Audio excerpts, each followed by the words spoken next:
Félix Torres com moral, mas calma que não é no Corinthians. E Guinegão de contrato renovado. Bora conversar um pouquinho? Antes de mais nada, deixa eu me apresentar. Prazer, caso tu sejas novo ou nova por aqui. Eu sou Bianca Molina, sou jornalista, sou repórter, setorista do Corinthians. Não repara, o canal tá só começando, a gente ainda tá definindo o cenário ideal. Aproveita e te acomoda. Se te sentir à vontade, te inscreve no canal. E se no final desse vídeo tu tiveres gostado dele, deixa teu like, só apertar o botão do joinha. Se tiver gostado muito, manda para alguém que ajuda bastante. No domingo passado a gente falou bastante aqui no canal, o corintiano teve um daqueles dias perfeitos e eu tenho certeza que há um tempo não lembrava como era sentir um gostinho de uma vitória dupla. Afinal de contas, venceu o São Paulo de manhã pelo Brasileirão Feminino e venceu o Vasco de tarde, fora de casa, os 2 jogos, nesse caso pelo Brasileirão Masculino.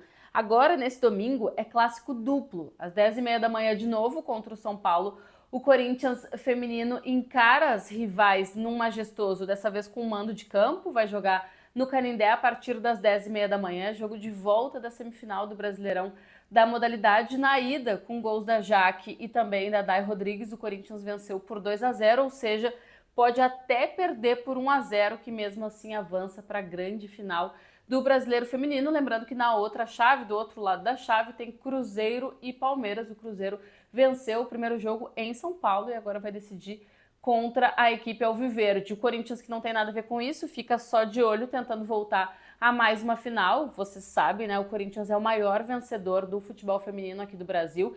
Do Campeonato Brasileiro nem se fala, tem 6 títulos, sendo que os últimos 5 foram conquistados de forma consecutiva, 2024, 23, 22, 21 e 20. Então o Corinthians está tentando o 7º título, o 6º, um atrás do outro. Uma derrota, um empate ou qualquer... Uma derrota por um gol de diferença. Um empate ou qualquer vitória coloca o Corinthians na final. Os ingressos não passam de R$40, se não me engano, o valor mais caro é R$35. E o mais barato é 23. Ainda assim, as vendas elas estão bastante baixas. Eu tenho certeza que o fato de ser no Canindé colabora com isso, mas seria muito legal se você estiver aí me assistindo a tempo de ir pro jogo, putz, ir lá e apoiar as meninas, porque realmente o que elas fazem no cenário do futebol brasileiro feminino ninguém faz, ninguém ainda fez. E muda elenco, e muda gestão, e muda comando técnico, e o Corinthians continua sendo soberano. 10h30 da manhã, um horário bem afastado do clássico do masculino, né, do derby, são 8 horas de diferença antes do horário do almoço, em São Paulo. Eu acho que super vale a pena, mas lembrando, tem gente que compra ingresso e não vai, pensando em pontuar no fiel torcedor, não pontua. Inclusive o Corinthians deixou bem claro lá no site, mas se tiver de bobeira, leva família. Se tem uma coisa que o futebol feminino tem de sobra em relação ao masculino, é um clima gostoso, sabe? Num clima bastante familiar, pô, leva a criançada e tal. Isso ainda está sendo bem cuidado no futebol feminino, então eu abro esse vídeo já trazendo essa dica aí para quem não sabe o que fazer no domingão. Agora falando do futebol masculino, derby. Derby é sempre muito especial, né? Mesmo que seja o 7º derby do ano. Pelo amor de Deus, esse ano teve derby para dar e vender. Campeonato Paulista, primeira fase, mata-mata, Copa do Brasil, Campeonato Brasileiro, Corinthians sendo campeão em cima do Palmeiras, Corinthians eliminando Palmeiras. Olha, eu vou te contar uma coisa. Foram 6 até agora. 3 vitórias do Corinthians, 2 empates e uma só derrota. Nada mal, né? Quando a gente olha a tabela do Campeonato Brasileiro, pô, o Palmeiras está brigando pelo título, o Corinthians está tentando se firmar na primeira página da tabela.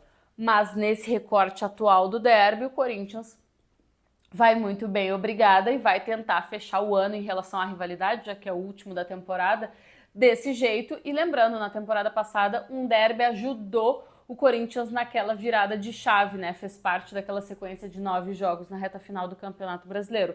Não estamos na reta final do Campeonato Brasileiro, mas pode ser também mais uma vitória dessas que ajude a engrenar um time que ainda oscila bastante, né? E que está em meio a uma decisão de Copa do Brasil. Para vocês terem uma ideia, em 2000 a gente também teve 7 derbys.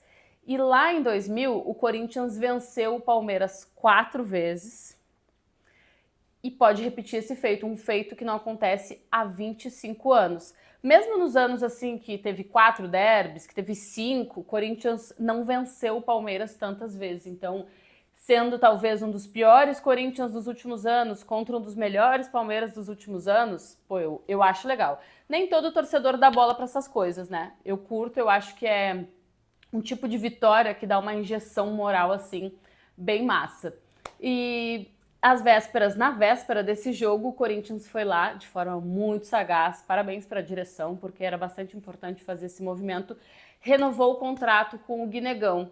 O Guinegão tá a terceira renovação dele, mas a mais expoente agora, né? Afinal de contas, é um jogador que já faz parte do grupo principal do Corinthians, já tinha subido ano passado, treinado e tal, mas não tinha efetivamente estado jogando, né? Atuando como jogador principal do Corinthians, do profissional.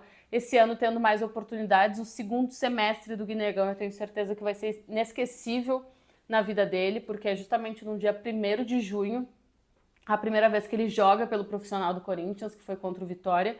E aí vem a parada pro Mundial e depois ele continua tendo as oportunidades e, claro, conta com uma infelicidade, que é uma ausência do Yuri Alberto. Ele acaba tirando um bom proveito disso. Se a gente bota na balança, acho que também tem um caso Furquim, que ele dá uma pesada em toda a situação, ainda que sejam cenários diferentes, mas ele pesa negativamente pro cuidado que o Corinthians tem ou deixou de ter com uma joia das categorias de base, e aí ele tem uma oportunidade de 3 jogos como titular e fazer 3 gols, um em cada um desses jogos, sendo um deles numa primeira partida de mata-mata. Acho que tudo isso ajudou para que essa conversa que já vinha acontecendo culminasse numa renovação de contrato. O vínculo dele com o Corinthians ia até junho de 2027, agora vai até junho de 2030. Ele tem uma elevação de salário bastante importante, ele passa a ter uma multa maior também para uma eventual saída para o futebol brasileiro. A multa, se eu não me engano, antes era... Vou na minha cola, tá? Porque os números me traem. A multa era de 40 milhões de reais, agora é de 140 milhões de reais. E a multa para uma eventual saída para o exterior é de 100 milhões de euros, ou seja, mais de 600 milhões de reais. Era uma valorização muito importante, um movimento extremamente necessário que o Corinthians realmente tinha que fazer. E o Guinegão, na entrevista que ele deu, vocês podem conferir na TV Corinthians, ele fala sobre isso ser um presente, porque hoje, exatamente hoje, dia 30 de agosto, ele completa 9 anos de Corinthians. É um guri que vive o Corinthians há muito tempo, né? Desde 2016, então 9 anos atrás. Ele tem 18, desde os 9 anos dele. Começou no futsal, passou por todas as categorias de base do Corinthians, se destacou no Sub-17, no Sub-20 e agora vem fazendo o nome dele no profissional, assim, massa demais. Tenho certeza que ele, mesmo com o Yuri voltando, ele vai ter mais chances, mais oportunidades para continuar entrando, mostrar a evolução tática dele, a evolução técnica de fundamentos e tal. Então, muito bom que o Corinthians faça esse movimento e talvez, né, quem sabe, que o guri tenha esse final de semana de aniversário de clube, né, completando 9 anos de renovação de contrato, de primeira oportunidade de ser titular num clássico contra o Palmeiras. Imagina, 4º gol em 4 jogos, aí é loucura, aí é loucura. Falando de time, o Guinegão deve ser titular, a gente já vinha falando sobre uns esboços, né, informação do Salazar e também do Cassucci. Salazar, vocês conhecem, da TV Gazeta, e o Cassucci, vocês também conhecem, do GE.com. É de que o Félix Torres não será utilizado na lateral direita. E aí eu vou colocar aqui na tela alguns comentários de gente sugerindo o Charles. Coisas acontecem. Vamos fingir que não aconteceu? Sugerindo o Charles na lateral direita. Inclusive, vou perguntar aqui, quando acontecem essas coisas, vocês preferem que eu finja que não aconteceu, edite, ou que eu deixe estar e vida que segue? Eu tô conhecendo meu público, sou nova aqui no YouTube. Pedindo Charles na lateral, e é uma possibilidade. A outra possibilidade é, de repente, o Kaká jogar por ali. Daí seria algo como Hugo Souza no gol, Charles ou Kaká, André Ramalho, Gustavo Henrique e Andileri, Ranielli, Maicon, Bidon, Garro, Memphis e Guinegão. Memphis vai ser titular da partida. Quando eu abri falando que o Félix Torres está com moral, é porque o Félix Torres, mais uma vez, foi convocado. A gente sabe que ele tem muita moral na seleção do Equador, mesmo que no clube dele ele não esteja numa fase tecnicamente boa e nem exercendo, na maior parte do tempo, a função de origem dele, que é a zaga. Mesmo assim voltou a ser convocado para essa data FIFA. O Equador pega a seleção do Paraguai e também a seleção da Argentina, que é esse segundo jogo, é no dia 9, no Equador. Tem Equador e Argentina, lembrando que no dia 10 o Corinthians encara o Atlético Paranaense no jogo de volta da Copa do Brasil.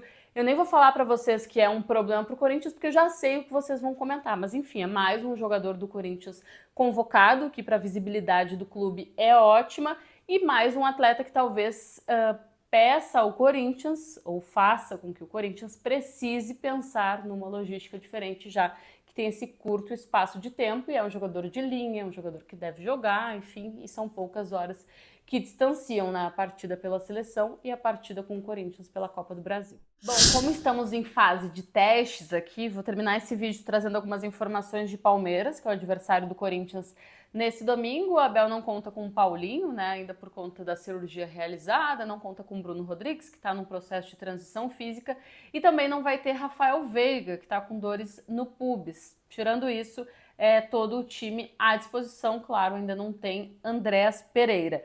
E aí uma possível escalação, tem o Everton no gol, Giai, Gustavo Gomes, Murilo e Piquerez, Aníbal Moreno que volta, Lucas Evangelista, Maurício, Felipe Anderson, na frente Flaco Lopes e Vitor Roque. Eu queria muito saber a opinião dos corintianos a respeito dessa foto aqui.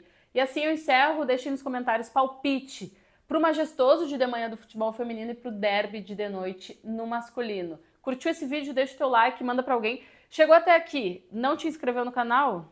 Se inscreve aí. Beijo, tchau, volto em breve.